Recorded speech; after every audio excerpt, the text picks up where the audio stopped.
ಹುಬ್ಬಳ್ಳಿ ನಗರದ ಬೆಂಡಿಗೇರಿ ಪೊಲೀಸ್ ಠಾಣಾ ಸರಹದ್ದಿನಲ್ಲಿ ಒಂದು ಪ್ರಕರಣ ನವೆಂಬರ್ ತಿಂಗಳಲ್ಲಿ ನಡೆದಿತ್ತು. ಅದರಲ್ಲಿ ಮಲಿಕ್ ಜಾನ್ ಅನ್ನುವಂಥ ಒಬ್ಬ ಯುವಕನ ಹತ್ಯೆ ಆಗಿತ್ತು. ಆ ಹತ್ಯೆಯಲ್ಲಿ ಭಾಳಷ್ಟು ಜನರ ಮೇಲೆ ಅವರು ಕಂಪ್ಲೇಂಟ್ ಕೊಟ್ಟಿದ್ದರು. ಆ ಪ್ರಕರಣದಲ್ಲಿ ಈವರೆಗೂ ಸರಿಸುಮಾರು ಎಲ್ಲ ಆರೋಪಿಗಳು ದಸ್ತಗಿರಿಯಾಗಿದ್ದಾರೆ. ಒಟ್ಟು 17 ಜನ ಆರೋಪಿಗಳು ಅರೆಸ್ಟ್ ಆಗಿದ್ದಾರೆ. ಇನ್ನೊಂದು ಕೆಲವು ಆರೋಪಿಗಳು ಯಾರ್ದು ಪರೋಕ್ಷ ಪಾತ್ರ ಇತ್ತು ಅಂಥವ್ರದ್ದು ಕೆಲವರು ನಾಪತ್ತೆಯಾಗಿದ್ದಾರೆ. ಅವ್ರನ್ನ ಅರೆಸ್ಟ್ ಮಾಡುವಂಥ ಕೆಲಸ ಕೂಡ ಮಾಡಲಾಗ್ತಾ ಇದೆ.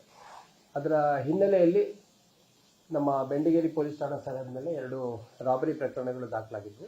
ಅದರಲ್ಲಿ ಬೈಕ್ ಮೇಲೆ ಹೋಗ್ತಿದ್ದಂಥ 2 ಪ್ರತ್ಯೇಕ ವ್ಯಕ್ತಿಗಳಿಗೆ ಅಡ್ಡಗಟ್ಬಿಟ್ಟು ಅವ್ರ ಹತ್ರ ಇದ್ದಿದ್ದು ಗಾಡಿ ಮತ್ತು ಮೊಬೈಲ್ ಎರಡನ್ನ ಕಿತ್ಕೊಳ್ಳಲಾಗಿತ್ತು. ಸೊ ಕಿತ್ಕೊಂಡಾಗ ಆ ಕೇಸ್ಗಳನ್ನು ನಾವು ಪತ್ತೆ ಮಾಡುವಂಥ ಸಂದರ್ಭದಲ್ಲಿ ನಮಗೆ ತಿಳಿದು ಬಂದದ್ದು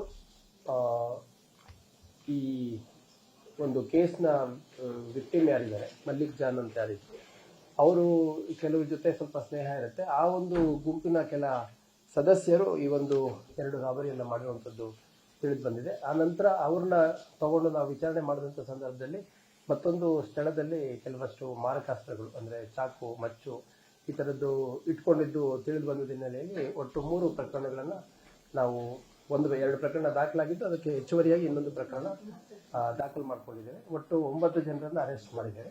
ಸೊ ಇವ್ರ ಉದ್ದೇಶ ಏನಿತ್ತು ಅನ್ನುವಂಥದ್ದು ತನಿಖೆಯಲ್ಲಿ ನಾವು ಪತ್ತೆ ಮಾಡ್ತಾ ಇದ್ದು ಅವರ ಉದ್ದೇಶಗಳೇನಿತ್ತು ಅನ್ನುವಂಥದ್ದು ಈ ಒಂದು 3 ಪ್ರಕರಣಗಳ ತನಿಖೆಯಲ್ಲಿ ನಾವು ಪತ್ತೆ ಮಾಡ್ತಾ ಇದ್ದು ಈ ಮಧ್ಯೆ ಕೆಲವು ಹುಬ್ಬಳ್ಳಿ ಭಾಗದ ಪ್ರತಿಷ್ಠಿತ ವ್ಯಕ್ತಿಗಳಿಗೆ ಕರೆ ಮಾಡಿ ಹಣಕ್ಕೆ ಡಿಮ್ಯಾಂಡ್ ಮಾಡುವಂಥದ್ದು ಕೂಡ ಕಂಡು ಬಂದಿದೆ. ಅವು ಕೂಡ ಪ್ರತ್ಯೇಕ ಪ್ರಕರಣಗಳನ್ನು ದಾಖಲು ಮಾಡ್ತಾ ಇದ್ದೀವಿ.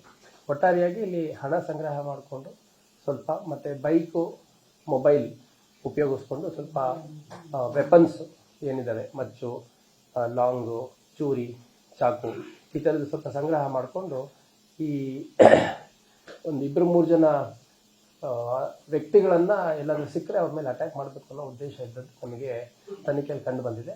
ಹಾಗಾಗಿ ವೆಲ್ ಇನ್ ಅಡ್ವಾನ್ಸು ನಮ್ಮ ಅಧಿಕಾರಿ ಸಿಬ್ಬಂದಿಗಳು ಈ ಪ್ರಕರಣವನ್ನು ಭೇದಿಸಿ 9 ಜನರನ್ನು ಅರೆಸ್ಟ್ ಮಾಡಿದ್ದಾರೆ. ಇದಕ್ಕೆ ಅಸೋಸಿಯೇಟೆಡ್ ಇರುವಂಥ ಇನ್ನೂ ಕೆಲವು ಜನ ಇದ್ದಾರೆ, ಅವ್ರನ್ನೂ ಕೂಡ ಆದಷ್ಟು ಬೇಗ ಅರೆಸ್ಟ್ ಮಾಡಲಾಗುತ್ತೆ. ಕೌಂಟರ್ ಅಟ್ಯಾಕ್ ಮಾಡಲಿಕ್ಕೆ ರೆಡಿ ಮಾಡ್ಕೊತಾರೆ. ಕೌಂಟರ್ ಅಟ್ಯಾಕ್ ಅಂತ ಹೇಳಲಿಕ್ಕೆ ಇಷ್ಟಪಡಲ್ಲ, ಬಟ್ ವ್ಯವಸ್ಥಿತವಾಗಿ ಕೆಲ ವ್ಯಕ್ತಿಗಳನ್ನ ಗುರಿಯಾಗಿಸಿಕೊಂಡು ಅವ್ರನ್ನ ಅಟ್ಯಾಕ್ ಮಾಡುವಂಥ ಉದ್ದೇಶದಿಂದ ಈ ಒಂದು ಕೃತ್ಯ ಜರುಗಿಸಿದ್ದು ಮತ್ತು ತಯಾರಿ ಮಾಡಿಕೊಂಡಿದ್ದು ನಮಗೆ ಕಂಡು ಬಂದ ಹಿನ್ನೆಲೆಯಲ್ಲಿ ಪ್ರಕರಣ ದಾಖಲಿಸ್ಕೊಂಡಿದ್ದೇವೆ. ಮತ್ತು ದಾಖಲಾದ ಪ್ರಕರಣಗಳಲ್ಲಿ ಅರೆಸ್ಟ್ ಮಾಡಿ ಒಟ್ಟು 9 ಜನರನ್ನೇನು ಅರೆಸ್ಟ್ ಮಾಡಿದ್ದಾರೆ. ಇನ್ನು ಇದರಲ್ಲಿ ಭಾಳಷ್ಟು ಜನ ಆರೋಪಿಗಳು ಸಿಗಬೇಕಾಗಿದೆ. ಅವ್ರನ್ನೂ ಕೂಡ ಅವ್ರದ್ದೇನೇನು ಪಾತ್ರ ಇದೆ ಪಾತ್ರಕ್ಕನುಗುಣವಾಗಿ ಅರೆಸ್ಟ್ ಮಾಡುವಂಥ ಕೆಲಸ ಮಾಡಲಾಗಿದೆ.